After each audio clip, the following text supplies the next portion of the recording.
بسم اللہ الرحمن الرحیم۔ ناظرین، وقفے کے بعد دوبارہ آپ کی خدمت میں حاضر ہیں۔ جیسے کہ پہلے بھی بتایا جا چکا ہے کہ آج کا ہمارا موضوع ہے خمس، اور اس موضوع پہ ہم پہلے بھی پروگرام کر چکے ہیں۔ کیونکہ یہ موضوع کافی وسیع ہے تو آج بھی انشاءاللہ اسی موضوع پہ بات ہوگی۔ آپ فون کال بھی کر سکتے ہیں اور کوشش کریں کہ اسی موضوع کے مطابق سوال کیا جائے تاکہ ہم اپنے پروگرام کو اچھے طریقے سے آگے بڑھا سکیں۔ تو میں التماس کرتا ہوں جناب قبلہ صاحب سے کہ وہ پروگرام کا اس کو دوبارہ سے اس کا آغاز کریں۔ جی شکریہ۔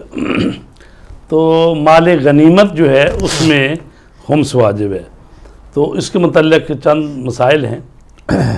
اگر مسلمان امام علیہ السلام کے حکم سے کفار سے جنگ کریں اور جو چیزیں جنگ میں ان کے ہاتھ لگیں انہیں غنیمت کہا جاتا ہے۔ ان میں سے جو خاص امام علیہ السلام کا حق ہے اسے علیحدہ کرنے کے بعد ضروری ہے کہ باقی ماندہ پر خمس ادا کیا جائے۔ مال غنیمت پر خمس ثابت ہونے میں اشیاء منقولہ اور غیر منقولہ میں کوئی فرق نہیں۔ ہاں، جن زمینوں کا تعلق انفال سے ہے وہ تمام مسلمانوں کی مشترکہ ملکیت ہیں، اگرچہ جنگ امام علیہ السلام کی اجازت سے نہ ہو۔ تو عزیزان گرامی، اس میں ایک دو مسائل تو ایسے آئے ہیں جو سمجھانا چاہیے۔ پہلی بات تو یہ ہے کہ رسول کریم صلی اللہ علیہ وآلہ وسلم کے زمانے میں بھی جو جنگیں ہوئی ہیں، تقریباً بس 87 کہتے ہیں، 84 بھی کہتے ہیں، اور خود رسول پاک جن جنگوں میں حصہ لیا ہے ان کو غزوہ کہتے ہیں، اور جس میں آپ تشریف نہیں لے گئے بلکہ 100 آدمی، 200 آدمی، 500 آدمی، 1000 آدمی، یعنی جو اس کو سریہ کہتے ہیں، جس میں رسول پاک خود شریک نہیں ہوئے۔ تو جنگ میں اگر مال غنیمت حاصل ہو تو اس میں سے بھی رسول پاک جو ہیں ان کو اختیار حاصل ہے کہ ان کا یا امام کا جو حصہ ہوتا ہے وہ نکال کر باقی پر خمس دینا ہوتا ہے۔ اور جنگ کی بات ہو رہی ہے، ایک ہوتی ہے جنگ جو دفاعی جنگ ہوتی ہے، وہ جنگ ہوتی ہے کہ بھی خود اس ملک نے تو شروع نہیں کی، یا ان لوگوں نے تو شروع نہیں کی، دوسروں نے ان پر جنگ مسلط کر دی ہے۔ جیسے کہ آج کل یمن کے مسلمانوں پر سعودی عرب کی جارحیت ہو رہی ہے، اور ہر روز جو ہے وہ جہازوں سے بمباری کر رہے ہیں، جس میں آپ خبریں پڑھ ہی رہے ہیں کہ تقریباً 1000 کے قریب آدمی ان بمباری کی وجہ سے شہید ہو چکا ہے، اور سینکڑوں انسان زخمی ہو گئے ہیں۔ وہ اسکول کے بچے ہوں، پناہ گزین میں پناہ گاہیں جو ہیں ان میں پناہ لی، ان کو مارا گیا۔ تو یہ ظلم جو ہے مسلسل ابھی جاری ہے، اور یہ کہ دیکھیں کہ دنیا میں یہ جو انٹرنیشنل لا ہے اس کے بھی خلاف ہے یہ کہ کوئی ملک کسی ملک پر اس طرح سے حملہ نہیں کر سکتا، نہ اس کی خود مختاری کو چیلنج کر سکتا ہے۔ تو بہرحال یہ اچانک جو سعودی عرب اور اس کے ساتھ دوسرے جو خلیجی ممالک ہیں انہوں نے مل کے حملہ کیا یمن پہ، تو یہ جو جنگ ہے یہ جارحیت ہے جو دوسرے ملک پر مسلط کی جاتی ہے، اور یمنی تو بیچارے اپنا دفاع بھی نہیں کر سکتے، وہ تو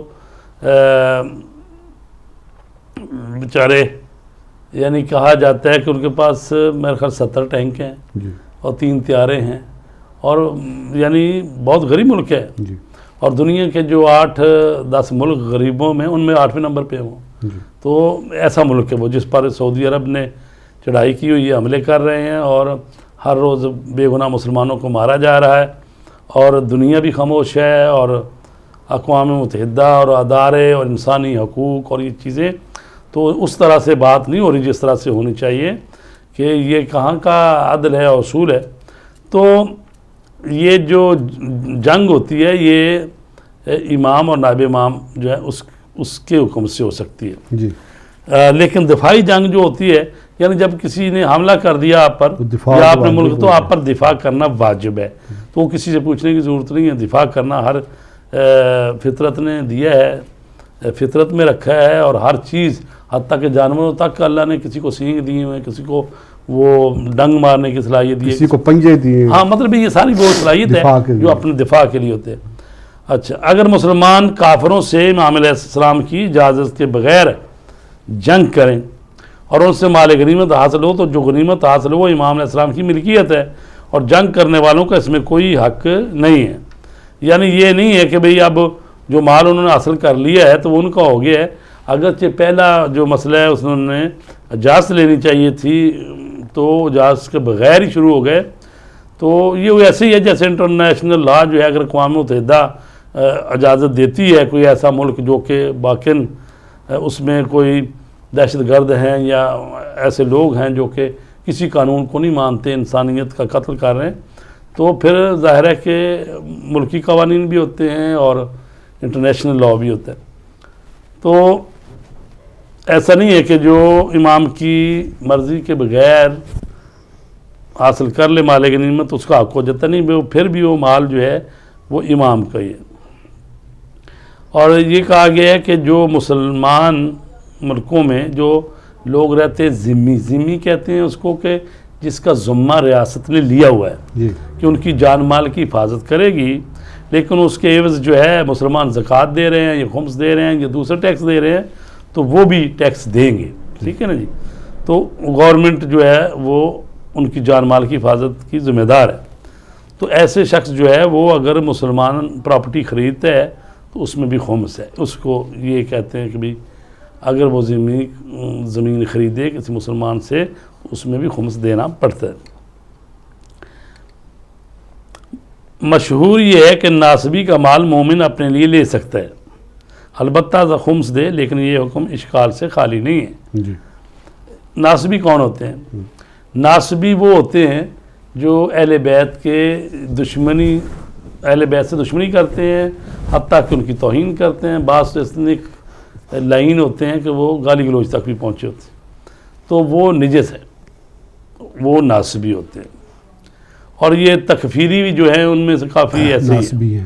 یہ تکفیری کن کو کہتے ہیں؟ تکفیری ان کو کہتے ہیں کہ جو دوسروں کو کافر قرار دیتے ہیں، اپنے علاوہ کسی کو مسلمان ہی نہیں سمجھتے، لہذا دوسروں کو کافر قرار دے کر ان کو قتل کرتے ہیں. چونکہ جب کافر قرار دے لیں گے پہلے تو پھر ان کا قتل کرنا بھی ان کے نزدیک جائز ہو جائے گا. پھر ان کی خواتین اور ان کا مال یہ وہ سب وہ لوٹتے ہیں. اور یہ جو شام میں یا ادھر عراق میں تکفیری عناصر ہیں، یہ داعش والے اور دوسرے، تو یہ سارے وہ خبیث لوگ ہیں، دہشت گرد.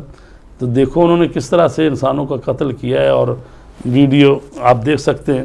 اب تو الحمدللہ عراقی جو حکومت ہے اس نے وہ تقریر واپس لے لیا ہے جی اور اس میں بھی جو ہے وہ کتنی انسانوں کی وہ اجتماعی جو خبریں وہ نکل رہی ہیں جس میں قتل کر کر کے انہوں نے ان کو دبا دیا تھا، دفن کر دیا تھا. جی تو مال غنیمت جو ہے اس میں سے خمس نکالنا ہوتا ہے. اچھا آج اس پر بات کرتے ہیں کہ خمس کا مصرف جو ہے جی اجمالی طور پر تو پہلے بھی بات کی ہے ہم نے. ضروری ہے کہ خمس 2 حصوں میں تقسیم کیا جائے. جی اس کا ایک حصہ سادات کا حق ہے اور ضروری ہے کہ کسی فقیر سید یا یتیم سید یا ایسے سید کو دیا جائے جو سفر میں ناچار ہو گیا ہو. اور دوسرا حصہ امام علیہ السلام کا حصہ ہے جو ضروری ہے کہ موجودہ زمانے میں جامع شرائط مجتہد کو دیا جائے. آپ کی اجازت ہو جی. السلام علیکم. وعلیکم السلام. میرے دونوں بھائیوں کو، مولانا صاحب کو السلام علیکم. جی وعلیکم السلام. جی بھائی محمد علی، ماشاءاللہ آپ کے گفتگو سنا بڑا علم میں اضافہ ہو رہا ہے. شکریہ جناب. تو میرے 2 چھوٹے چھوٹے کویشچن ہیں، اس کا پلیز تھوڑی سی بات کر دیجیے گا. جی بتائیے. ہم طالب علم ہیں. جی ایک تو ابھی جو ذمی کا ذکر ہو رہا تھا، جی جو ہم نے پڑھا ہے وہ یہ تھا اس وقت کہ ذمی ہوتے تھے کہ جو ہمارے اس ریاست میں رہتے تھے اس وقت اگر کوئی دوسرا باہر سے قبیلہ جی کوئی آ کر تم پر حملہ نہیں کرے گا. جی مثال کے طور پہ آپ پاکستان ہے، پاکستان میں کرسچن بھی رہتے ہیں، ہندو بھی رہتے ہیں، سارے دوسرے رہتے ہیں. جی مسئلہ یہ ہے کہ اب جو ہے نا کہ اگر باہر سے آ کے اگر بھارت پاکستان پہ حملہ کرتا ہے جی تو وہ یہ نہیں کرے گا کہ میں صرف عیسائیوں پہ ہی کر رہا ہوں یا ہندوؤں پہ، پاکستانیوں پہ، جی وہ پاکستانیوں پہ ہوگا. جی تو ابھی جو ذمہ جو ہمارا جو ہے نا، اب میرے خیال سے کہ یہ ختم ہو چکا ہے جی اور اس کو ختم ہو جانا چاہیے. ٹھیک ہے یہ اب اس کیٹیگری میں نہیں آتا. دوسری بات میں یہ پوچھنا چاہتا ہوں آپ سے جی کہ یہ جو جتنے بھی ہم یہاں پہ ٹیکس پے کرتے ہیں جی اور پاکستان میں یہاں ٹیکس پے کرتے ہیں، اس کے باوجود ٹیکس پے کرنے کے بعد پھر ہم زکوٰۃ بھی دیتے ہیں، خمس بھی دیتے ہیں، جی تو اس میں یہ بتایا جائے کہ کیا جو حکومت کو ہم جو ٹیکس دیتے ہیں جی وہ کس زمرے میں آتا ہے، تو جو خمس ہے یا زکوٰۃ ہے وہ کس کیٹیگری میں آتی ہے. ٹھیک تو ہے کیا یہ جو خمس اور زکوٰۃ اور جتنے بھی ہم کلیکشن ہوتی ہے، یہ کیا حکومت کی ذمہ داری ہے کہ یا کوئی بھی آدمی، جیسے پرائم منسٹر نواز شریف ہے، کیا یہ اس کی ذمہ داری ہے کہ اس کی کلیکشن کرنا، کہ یہ ایڈویژنی کو ہر آدمی یہ اس کو کلیکشن اس کی کر سکتا ہے یا اس کو دے سکتے ہیں؟ جی ٹھیک ہے تو اس کے اوپر تھوڑی سی روشنی ڈال دیجیے. Thank you very much. ٹھیک ہے بھائی محمد علی جی ماشاءاللہ جی، محمد علی صاحب نے کافی سوال اٹھائے ہیں. کیونکہ پہلا ان کا تھا ضمنی کے متعلق جی کس کی ایسا تعریف. ہے کہ ذمی کا مطلب یہ ہو سکتا ہے کہ جس کی ریاست نے ذمہ داری لی ہوئی ہے کہ اس کی جان مال کی حفاظت کرے گی. وہ آپ نے کہا کہ آج کل کے دور میں یعنی ہر ملک میں جو اقلیتیں بھی رہتی ہیں یا اکثریت رہتی ہیں وہ سارے اپنے ملک کے شہری ہوتے ہیں، تو لہٰذا قوانین بنے ہوئے ہیں اپنے ملک کے، تو اس لحاظ سے وہ ٹیکس وغیرہ سارے ہی دے رہے ہوتے ہیں. تو لہٰذا یہ جو ہے ذمی سے خمس لینا جو ہے آپ نے کہا کہ وہ اس طرح سے آتا نہیں. تو بہرحال یہ چونکہ فقہ کا مسئلہ ہے، اس میں یہ کہا گیا ہے کہ جو ذمی ہے وہ جب زمین خریدے گا تو مسلمان سے جب زمین خریدے گا تو اس میں سے خمس دے گا. لیکن یہ چونکہ بعض ایسی چیزیں بھی ہیں جس کی کچھ سیاسی اہمیت بھی ہوتی ہے. مثلا یہ ہے کہ جیسے آپ کو معلوم ہے کہ اسرائیل میں یہ فلسطین جو تھے وہ اکثریت میں تھے، فلسطین تھا اس کا نام، اور اس میں 70% سے زیادہ تو یہ فلسطینی مسلمان رہتے تھے، تو اس میں 30% یہودی تھے. تو ہوا کیا کہ وہ آتے گئے، زمینیں خریدتے گئے، زمینیں خرید کے انہوں نے کافی ایریا لے لیا اور باقیوں کو پھر بندوق کے زور سے وہاں سے نکالا. اور آپ کو معلوم ہے کہ ابھی 40 سے 50 لاکھ فلسطینی جو ہیں دربدر ہیں، باہر پھر رہے ہیں. تو اور ابھی بھی جو فلسطین میں رہتے ہیں وہ بھی تقریباً برابر ہی ہیں ان کے جو کہ دوسروں نے قبضہ کیا ہوا ہے. تو لہٰذا بات یہ ہے کہ کچھ چیزیں جو ہوتی ہیں نا، اس میں مسلطیں ہوتی ہیں جو حکومت اسلامی کے قوانین ہوتے ہیں، ٹھیک ہے. تو لہٰذا یہ نہیں کہا جائے گا کہ بھی وہ ملک کا شہری ہے تو اس کا مطلب ہے مثلا مسیح ہے یا یہودی ہے یا زرتشتی ہے تو اس کو بھی حاصل ہے الیکشن لڑنا، تو اب وہ آ کے تو وہ ملک کا صدر ہو جائے یا وزیر اعظم ہو جائے. یہ ایسا نہیں ہوتا، بلکہ یہ بعض ملکوں میں طے ہوتی ہے بات کہ اس ملک کا صدر جو ہے وہ مسلمان ہوگا، یہ وزیر اعظم اکثریت کا مسلمان ہوگا. تو لہٰذا بعض چیزیں ایسی ہوتی ہیں جو رکھنی پڑتی ہیں، یعنی بعض جو ہے مسلطیں اسلامی اس میں موجود ہوتی ہیں. اور دوسری انہوں نے کیا بات کی ان کا سوال یہ تھا کہ اس کی جو کلیکشن ہے خمس کی، ہاں جی، کون کرے گا؟ یہ کون کرے گا؟ ایسا یہ ہے کہ اگر اسلامی حکومت ہے تو وہ زکوٰۃ کا نظام اگر اس نے رائج کیا ہوا ہے تو اسی طرح جو ہے جس طرح اکٹھے کر سکتی ہے، حکومت اکٹھا کر سکتی ہے. البتہ یہ ہے کہ اگر وہ خود حکومت ہی غیر قانونی ہو، جیسے ضیاء الحق جو ہے وہ خود جو ہے وہ تختہ الٹ کے جمہوری حکومت کا وہ آیا تھا اور مارشل لگا دیا، اور پھر وہ اس نے زبردستی ایک بنا دیا کہ بھی زکوٰۃ مثلا یکم رمضان کو کاٹوں گا، اور اس کو پتہ بھی نہیں ہے اور کٹ جاتی ہے، اور پھر وہ نظام بنایا اس نے. تو بہرحال شیعوں نے تو اس وقت ہی مخالفت کی تھی اور ان کو استثناء مل گیا تھا، جی آپ فارم بھریں کہ وہ جعفریہ سے تعلق رکھتا ہوں، فقہ جعفریہ سے، تو اس کا نہیں کٹے گا. تو مطلب یہ ہے کہ یہ اگر حکومت اسلامی ہے ملک میں نظام پر عمل کر رہی ہے تو وہ کر سکتی ہے، زکوٰۃ کٹھی کر سکتی ہے. لیکن خمس کا معاملہ جو ہے یہ بھی ہو جائے تو اچھی بات ہے، لیکن چونکہ بالآخر انسان کے اپنے اوپر ہی ہے کہ سال کے بعد اس نے خود ہی حساب کرنا ہے، اور اللہ کو سے ڈرتے ہوئے کہ بھی اتنا ہو گیا باقی رہ گیا تو یہ خود ہی کرے گا. چونکہ جو عبادتیں ہوتی ہیں زکوٰۃ اور یہ خمس، اس میں نیت کی ضرورت ہے، یعنی جب وہ دے رہا ہے ادا کر رہا ہے تو اس میں نیت کی ضرورت ہے. تو ایسی نہیں ہے بات کہ بھئی وہ چاہے نیت کرے یا نہ کرے، کوئی دوسرا مال اس سے اٹھا لے بغیر پوچھے کہ بتائے کہ اور کہے کہ جناب یہ زکوٰۃ ہو گئی ہے. تو بہرحال یہ نظام ظاہر ہے کہ وضع کیا جا سکتا ہے. ابھی تو یہ ایران میں بھی نہیں ہو سکا اس طرح سے کہ بھی زکوٰۃ اور خمس جو ہے وہ حکومت جو ہے وہ اکٹھی کرے، چونکہ حکومت اس کے علاوہ اور بہت سارے ٹیکس لے رہی ہوتی ہے. چونکہ مطلب ہاؤس کا ٹیکس ہے، وہ بجلی کا ہے، پانی، یہ وہ کتنے ٹیکس ہے، اور سڑکوں کا، اور جو بھی ٹول ٹیکس لگا لیتے ہیں. تو چونکہ ٹیکس اتنے اور بھی لے رہے ہوتے ہیں تو یہ اس لیے یہ جو ہے تقریباً جو ہے لوگوں پر ہی آتا ہے کہ خود اپنی جس طرح نماز پڑھتے ہیں اور اس طرح باقی عمال تو یہ بھی خود ہی دے دیں. لیکن بہرحال حکومت کو اختیار ہے کہ وہ یہ کام کر سکتی ہے، بشرطے کہ حکومت خود بھی عادل حکومت ہو اور قانونی طریقے سے آئی ہو. کہ جیسے ابھی آپ نے ذکر کیا ضیاء الحق کے زمانے کا، کیونکہ میں اس وقت طالب علم تھا اور اسلام آباد کنونشن میں بھی جو ہے وہ حصہ لیا. تو اس وقت تاثر یہ دیا گیا کہ ملت جعفریہ زکوٰۃ کے قائل نہیں ہے. یہ تاثر غلط تھا.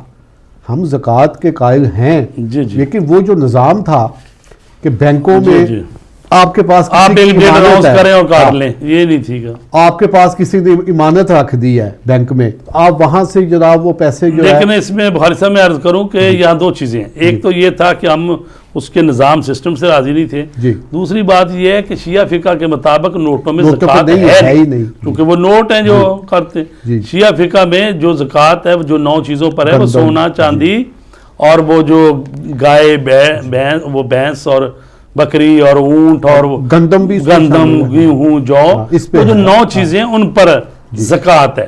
تو لہٰذا نقدی جو ہے یہ اس پر نہیں ہے. چونکہ پرانے زمانے میں تو چلتے تھے نا درہم و دینار سونے چاندی کے، تو اس پر زکوٰۃ تھی. آپ کی اجازت ہو تو آخری لے لیتے. جی السلام علیکم. وعلیکم السلام. جی کون ہے بھائی، کہاں سے بولتے ہیں؟ جی میں اسنین بات کر رہا ہوں جی لندن سے. جی اسنین بھائی کیا پوچھنا چاہیں گے آپ؟ جی میں نے پوچھنا ہے تھوڑا سا، میری ایک بہن ہے جی، ریلیٹیو ہی ہے، ان کی کوئی 2 سال پہلے شادی ہوئی تھی. جی تو ان کی ابھی بیٹی ہے، لیکن ان کے یعنی کہ شوہر جو ہے ان کے ساتھ وہ ٹھیک نہیں رہے. جی اس کے بعد انہوں نے ان کو مارنا شروع کر دیا، کچھ فیملی پرابلم جیسے ہوتے ہیں شروع ہو گئے. جی تو اب وہ جو میری بہن ہے وہ کہتی ہے کہ میں نے ان کے ساتھ نہیں رہنا، جو ان کے جو شوہر ہیں. ٹھیک ہے جی. اور ان کے شوہر وہ کہتی ہیں کہ میں نے اسے ڈائیورس لینی ہے. جی. لیکن جو ان کے ہسبینڈ ہے وہ کہتے ہیں کہ میں نے نہیں دینی، وہ کہتی ہیں کہ میں عدالت سے جا کے رجوع کر کے لے لوں گی. تو اس حوالے سے آپ تھوڑی سی روشنی ڈالیں گے کہ یہ کس طرح بہتر ہو سکتا ہے یعنی کہ ہمارے فقہ کے حساب سے. ٹھیک ہے. ویسے تو ہمارا موضوع تو نہیں ہے، لیکن معاشرتی موضوع اس وقت ہے. بات یہ ہے کہ ظاہر ہے کہ مرد جو ہے اس کو مارنے پیٹنے کی اجازت تو نہیں ہے. جی ٹھیک ہے جی. تو لہٰذا اگر وہ ناجائز اس طرح مارا پیٹا گیا ہے تو اس کو مطلب ہے معذرت کر لے اور مل جل کے رہیں بعد میں. ٹھیک ہے. لیکن اگر وہ خاتون مانتی نہیں ہے کہ میں نہیں رہنا چاہتی، مجھے اس کی مار پیٹ سے خطرہ ہے یا ہو سکتا ہے مجھے جان کو خطرہ ہے، تو وہ پھر اس سے کھلا لے سکتی ہے. ٹھیک ہے. اس کا طریقہ کار کیا ہوتا ہے؟ میں نے نہیں دینی یعنی کہ ٹھیک ہے جی، ظاہر ہے اس کو بند کر دیں. اس کا طریقہ کار کیا؟ اس کا یہ ہے کہ اگر وہ شوہر مانتا نہیں ہے کہ میں نہیں دیتا طلاق، تو پھر ظاہر ہے اور ظلم بھی کرتا ہے ساتھ، مطلب وہ کسی وقت ہو بھی جاتی ہے بات کہ مار دیا ایک تھپڑ وغیرہ. مطلب بعض دفعہ خواتین بھی تو یعنی ظاہر ہے کہ وہ اس بات پر تو نہیں مار سکتا، کپڑے استری نہیں کیے، روٹی نہیں پکائی، مرچیں تیز ہو گئی ہیں، اس پر نہیں کر سکتا کچھ. ہاں جو قرآن مجید میں جو بات کہا ہے کہ جو خاتون جو ہے مثلا وہ نافرمانی کرتی ہے اور وہ تمکین نہیں کرتی، تو اس کے لیے کہا گیا کہ پہلے سمجھایا جائے، پھر بستر علیحدہ جدا کیا جائے، پھر یہ سے سمجھائے. تو اس میں ایک بات ہے یہ چیز. لیکن ہر چیز کی ایک حد بھی ہوتی ہے. جی بالفرض یعنی نبھا تبھی نبھتا ہے جب دونوں ساتھ رہنے کا تہیہ کریں. لیکن اگر ایک فریق کہتا ہے مجھے نہیں رہنا یا نفرت ہی ہوگی کچھ، تو مطلب ہے کہ وہ کھلا لے سکتی ہے. ٹھیک ہے. تو کھلا لینے کا مطلب یہ ہے کہ اب ظاہر ہے کہ وہ تو نہیں دے گا طلاق جی، اس میں یہ ہوتا ہے وہ جائے گی عدالت میں جائے گی ٹھیک، اور عدالت پھر ان کو بلائے گی، کیا بات ہے جی آؤ بات کرو. تو اگر مرد پھر راضی ہو تو پھر کھلا جو لینا چاہتی ہے عورت اس کو پھر یا تو اپنا حق مر معاف کرنا پڑتا ہے ٹھیک، یا کوئی چیز دے دلا کے جو راضی ہو جائے شوہر اس سے طلاق لی جائے. ٹھیک ہے، لیکن بالفرض اگر وہ دیتا ہی نہیں، کہتا نہیں میں نے دینی نہیں طلاق. ٹھیک ہے، اس کے لیے یہ ہے کہ ہمارے لندن میں ہیں وہ اسلامک سینٹر، اس میں وہ بنا ہوا پینل جو شریعہ بورڈ کیس کو سنتے ہیں، تو وہاں پر آپ جا کے بات کریں. پھر وہ یہ ہے البتہ وہ بھی اس کو لیٹر لکھیں گے 1 2 3 دونوں کو بلائیں گے، اگر وہ آتا ہے نہیں اس میں بھی نہیں آتا تو پھر یہ ہے کہ وہ مجتہد جو ہے وہ اس کا فیصلہ کرتا ہے قاضی کہ البتہ وہ سن کے دونوں طرف سے بات، پھر وہ فیصلہ کرتا ہے اور وہ طلاق جاری کر دیتا ہے، پھر طلاق ہو جاتی ہے اور اس کی عدت گزار کے اس کے بعد پھر وہ دوسری شادی کر سکتا ہے. ہمارا پروگرام جی آخری مراحل میں داخل ہو چکا ہے، تو آپ سے التماس ہے کہ اپنے مخصوص انداز میں دعا فرما دیں جی تاکہ پروگرام کا اختتام کیا جا سکے. بسم اللہ الرحمن الرحیم. اللہم کل ولیک الحجت ابن الحسن صلواتک علیہ وعلی آبائے فی هذه الساعة وفی کل ساعة ولیا محافظا وقائدا مناصرا ودلیلا وعینا حتی تسکنہ ارضک طوعا وتمتعہ فیہا طویلا. پروردگار تجھے واسطہ محمد و آل محمد کا میرا اللہ ہم سب پر نظر کرم فرما. بار الہ دنیا میں ظلم و جور بڑھتا جا رہا ہے. پروردگار بعض طاقتیں بعض دوسری کمزور ملکوں پر حملے کر رہے ہیں، بے گناہ انسانوں کو مار رہے ہیں. میرے اللہ اپنی حجت خدا ولی برحق امام زمانہ کی ظہور میں تعجیل فرما. پروردگار جہاں جہاں مومنین آباد ہیں ان کی جان مال عزت ناموس کی حفاظت فرما. پروردگار پاکستان کی سالمیت کی حفاظت فرما. میرے اللہ پاکستان کی حکومت کو اور صاحبان اقتدار کو وہ فیصلے کرنے کی توفیق دے جو قوم و ملت کے لیے اسلام کے لیے بہتر ہے، اور میرے اللہ ایسا فیصلہ نہ کرنے کی توفیق دے جس سے انسانوں کا خون بہے، جس سے اسلام کی بربادی ہو، جس سے مسلمانوں کا نقصان ہو. ایسے فیصلے نہ کرنے دے. اور پھر بھی اگر کوئی یہ بات کرتا ہے تو میرے اللہ تو کریم ہے، رحیم ہے، اور ساتھ ساتھ جبار بھی ہے، قہار بھی ہے. میرے اللہ ان مظلوموں کا انتقام لے جن کو ہر روز خاک و خون میں نہلایا جا رہا ہے، صرف اس جرم میں کہ وہ چاہتے ہیں کہ جہاں ہم رہتے ہیں جس ملک میں وہاں پر حکومت جو ہے ہماری مرضی کی ہو، نہ کہ دوسرے ملکوں کے ایجنٹ یہاں پر مسلط ہوں. تو پروردگار ان مظلوموں کی حمایت فرما. پروردگار ہدایت ٹی وی کو ترقی عنایت فرما. جو مریض ہیں بیمار ہیں ان کو شفاء کامل و عاجل عطا فرما. پروردگار ہم سب کا خاتمہ ایمان پر فرما. ربنا ظلمنا انفسنا وان لم تغفر لنا وترحمنا لنکونن من الخاسرین برحمتک یا ارحم الراحمین. ناظرین، ہدایت ٹی وی کی طرف سے ہم شکر گزار ہیں جناب مولانا سید فدا حسین بخاری صاحب کے کہ وہ تشریف لاتے ہیں. اگلے منگل تک آپ کا میزبان کیسر بخاری آپ سے اجازت چاہتا ہے. خدا حافظ.